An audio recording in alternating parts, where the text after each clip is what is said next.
Hello, everyone. I hope you're all having a wonderful day. May your world be bright with light. Today's discussion will be on type 3 diabetics. Now, many of you guys may not know what that is. Let's clarify some things first. Type 1 diabetic is an autoimmune disease. A type 2 diabetic is a metabolic disease. A type 3 diabetic isn't necessarily a disease. It's what we would consider a person who takes care or looks out for usually a type 1 or type 2 diabetic. Good examples of a type 3 diabetic would be your parents if you are diabetic, brothers or sisters, family members, aunts, uncles, grandma, grandparents,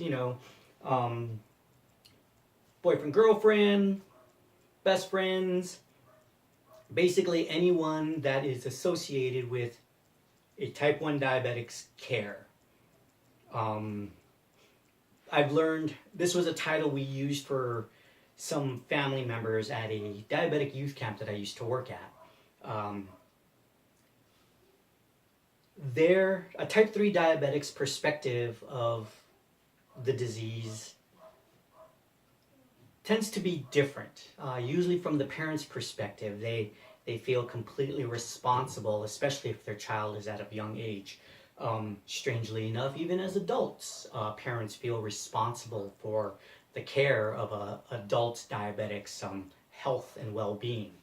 And that's not to say that their care is irrelevant, because it is very relevant. As a type 1 diabetic, or technically former type 1 diabetic, I've understood the compassion and concern that my family members have had for me. I can't imagine what they had to experience when my sugar level would drop down to the point where I would either be seizing, blacking out, or be on my way to the hospital. From the diabetic's point of view, to some degree, we kind of just get used to it.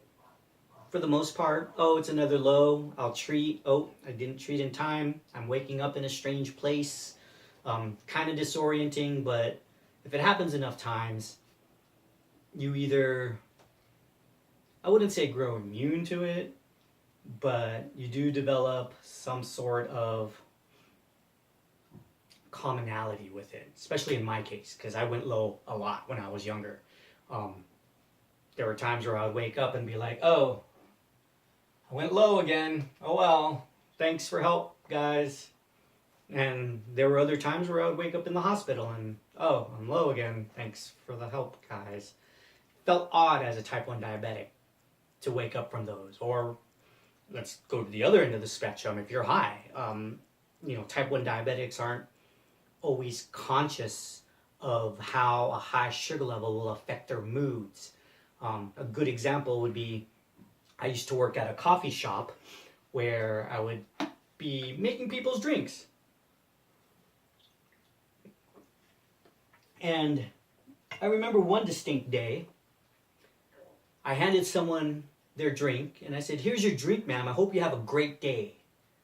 And I turned around and went straight back to work. And in my head, I was like, damn, that was kind of rough.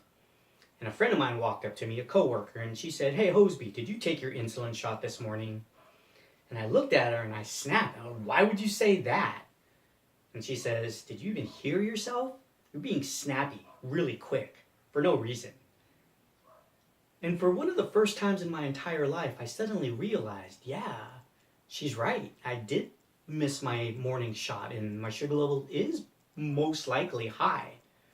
So naturally, I went into the back and tested my blood, and naturally, my sugar level was high. And that was one of the first moments I realized how dramatically your blood sugar levels can affect your moods. And it's different for everybody. Some people, when their sugar levels go high, they become giggly. In my case, when my sugar levels go low, I became giggly. I would just start laughing for no reason. Somebody would just look at me and I'd start cracking up. Trust me, a lot of my friends know when my sugar level was low, typically because I would be laughing for no reason. A lot of other friends knew when my sugar level was high, usually because of how short-tempered I was. Now, if you were to take that perspective from their point of view, how do they manage? How do they deal? And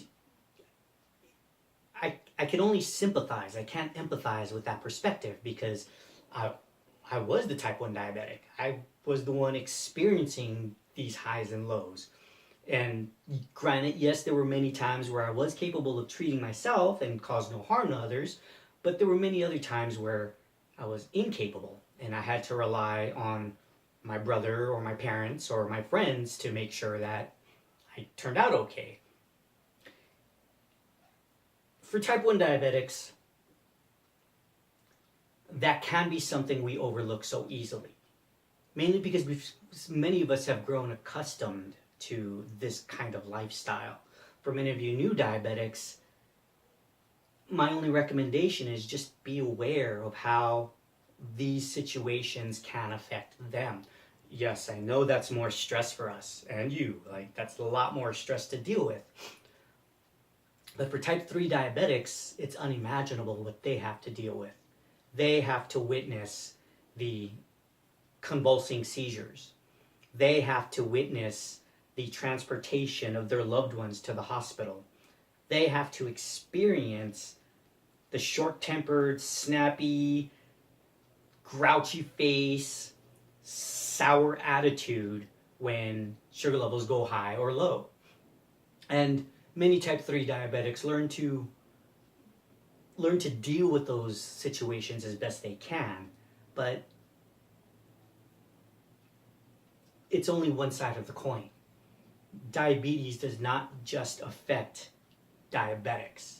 It affects the non-diabetics around us.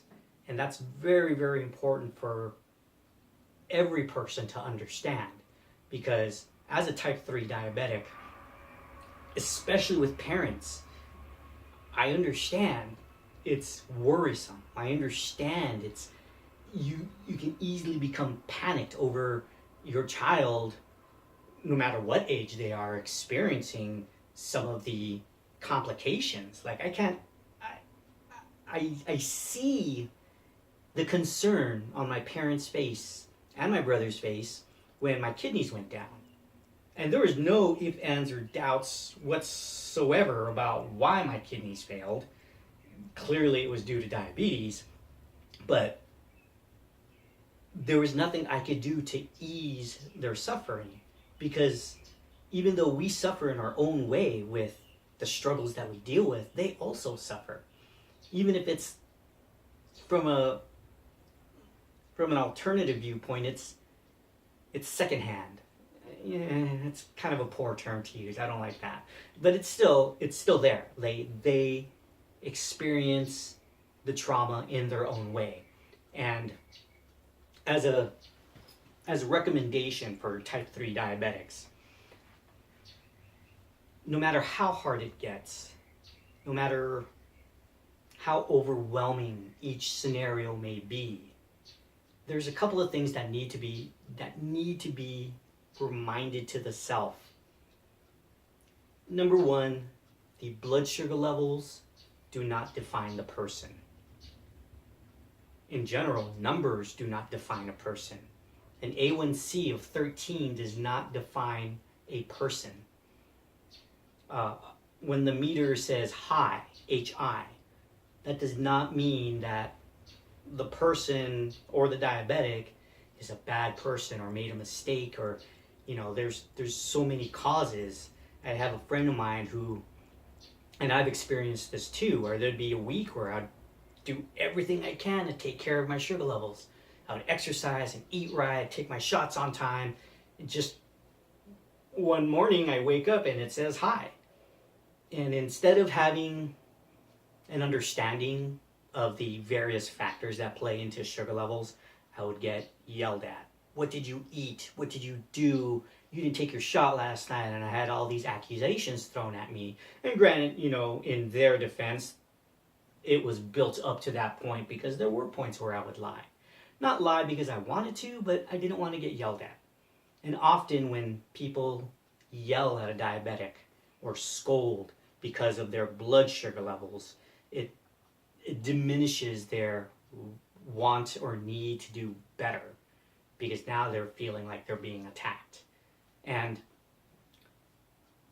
it's difficult for type 3s to understand that, because type 3s are the ones that are doing their best to do the right thing.